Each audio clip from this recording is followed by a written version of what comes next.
Hey, it's Austin from Jones Bros Garage, and today I'm back for another video. And today I'm going to tell you how to properly put away your motorcycle for winter storage. I ride year round, but my dirt bike's already pretty much prepped, and my Ducati is actually going to be going in my bedroom. But whether or not you keep your bike in your house or in your garage or even outside, I'm going to show you what you need to do to keep your bike in good condition in this video. So stay tuned. The first thing you're going to want to do before you put your bike away for winter storage is take care of the gas and oil. Leaving a half-empty gas tank can cause evaporation, and it can cause moisture inside the tank walls, and that'll in turn cause rust. Or it could just clog your motor. And leaving oil in your motor is also bad because unless it's brand new oil, it's going to have contaminants in it. So ideally you want to change your oil and empty your gas tank. But since mine is going to my house, I already emptied my oil and I'm going to empty my gas tank. If you want to keep any gas in your tank, then it's best that you keep a full tank so that there's no room for that evaporation to occur. And if you're going to add a fuel stabilizer, which it's 50-50 if they even work, but if you're going to add one, then you want to add it at the gas station and then ride back so it could cycle through your whole entire fuel system. Okay, so I bought this siphon at AutoZone, and you want to try to get a 3/8 inch siphon if you can, so that you could get all the way down in your tank. And there's multiple ways to siphon gas out of a bike. A lot of people just get a hose and suck on it to get started, but I'd prefer not to do that, so I got one with a pump on it.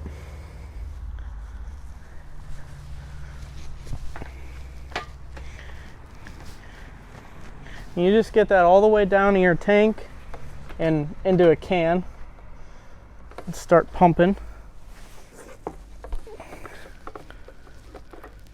Okay guys, I got this siphon working pretty good now. Starting to get all the gas out. And it's a good idea to have a rag with you. This siphon leaked more than I was anticipating. Looks like we might have got just about all the gas. But it's important to make sure that you got it all if it's going to your house. See, there we go, a little bit deep in there.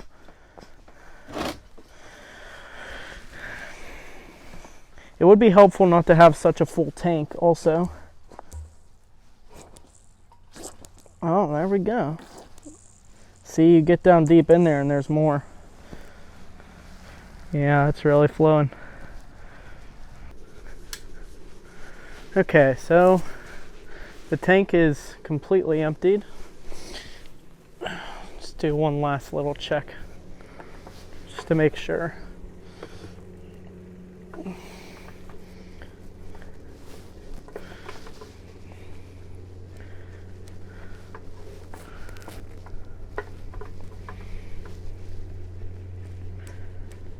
All right. Wow, that was a lot. The second thing that you're going to want to do is get a good clean on your bike. If you're someone that doesn't like to clean your bike often, now is a good time to definitely get a good clean on it, because any debris that are left on your fairings are going to erode the paint, and anything left on the metals is going to cause rust. So you definitely want to get everything nice and clean before you put it away.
Okay guys, after you get the bike clean, you need to lube up the chain. And you could put some lube in your brake lines and everything too, but since this is a pretty new bike and it's going inside of a room that's temperature controlled, I'm going to go ahead and just do the chain.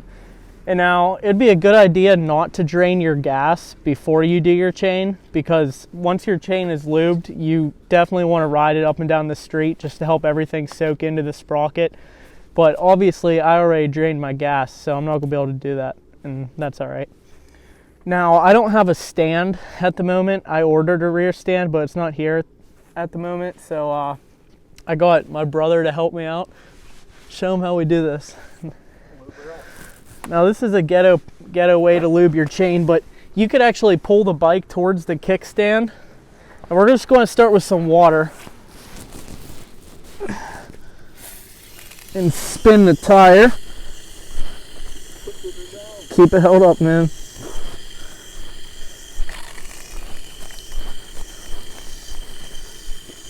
Back up. There you go. And a toothbrush, if you don't have any other brushes, a toothbrush will work pretty well to clean your chain. You want to really get in the sprocket too. But at the moment, this is just water. We're going to add some chain cleaner as well. It's a good idea to get a piece of cardboard to catch your overspray and stop you from spraying your brake and tire, because the chain lube is very slippery, and if it gets into your brakes or into your tire, it could cause you to wreck. So go ahead and lift her up. I'm going to spray some cleaner in there.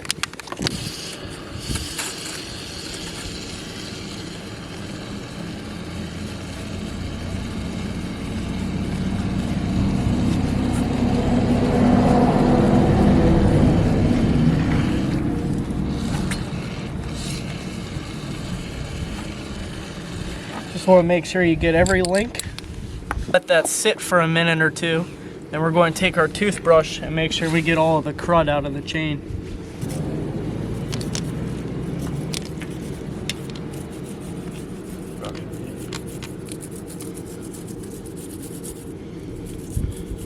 Set her down. You want to make sure you get all the way around and in those sprocket teeth.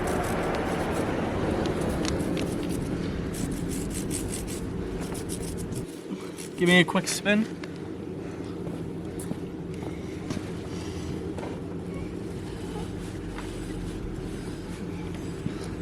All right, that's good.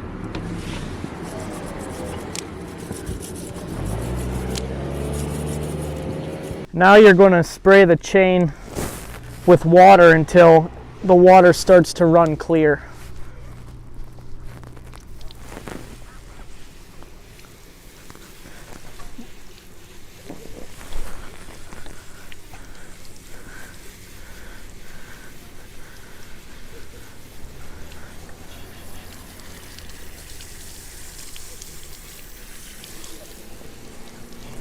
So now that your chain is nice and clean, we'll go ahead and dry it off. Now our final step, we're going to apply some lube to the chain. Now I like to let it sit for a minute, and we'll wipe off all the excess lube. And now that it's had a minute to set in, I'm going to go ahead and wipe away the excess.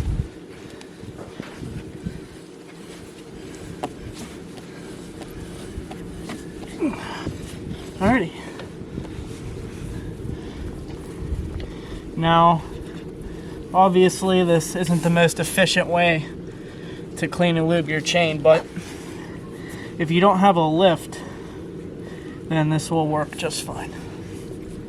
And now would be the ideal time to go ahead and take her for a short ride, but obviously my tank is completely empty, so we'll just push her back and forth a couple times up and down the driveway, and chain should be good to go. Now the last thing before taking the bike inside or wherever you're going to store it, you need to install a battery tender or something to keep your battery charged. Alternatively, you can remove your battery out of the bike and keep it charged in a separate location. I'm using the battery tender Junior because this will work with any type of battery, any type of bike. And I'm going to show you what's in the box. So you got the part that plugs into the wall, the trickle charger, and then this part can screw onto your battery, or alternatively you have clamps that you can put on your battery. And now I'm going to install this part on my bike and let it hang out so that anytime I could just plug it right in.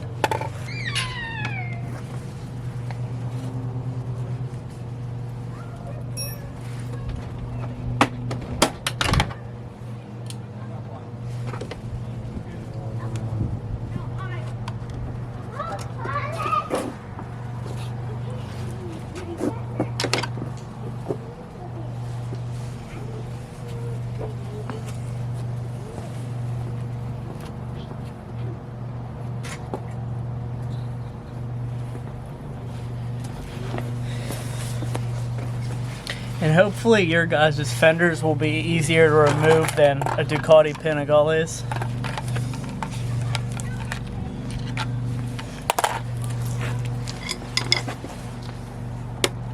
Hey guys, sorry about the change in scenery. My camera died and I decided to take a break and grab some more appropriate tools, so now we're inside. Back to what I was doing.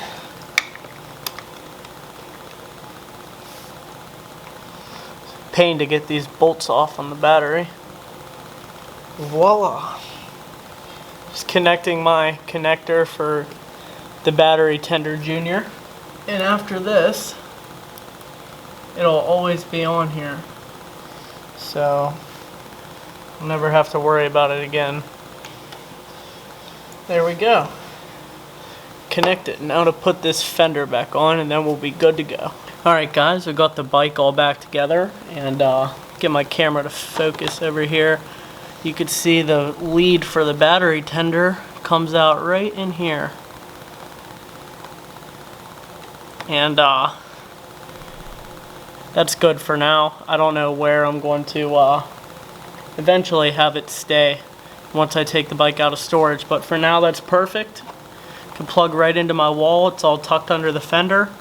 Everything's good to go, so let's go ahead and get the bike into position. Alright guys, so it took some work, but I got the bike in my room where I wanted it, and I'll go ahead and just show you what it looks like.